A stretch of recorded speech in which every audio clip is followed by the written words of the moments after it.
Welcome, my dear subscribers. Welcome to Divine Elegant English channel. Thank you.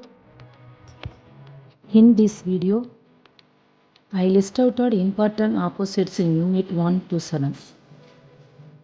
இந்த பதிவில் உங்களுக்கு unit 1 முதல் 7 வரையில் உள்ள முக்கியமான ஆப்போசிட்ஸ் எதிர்சொல் தொகுத்து கொடுக்கப்பட்டுள்ளது. படித்து பயன்பெறுங்கள். It is very useful to you. Make it useful. Get more marks in English. Thank you.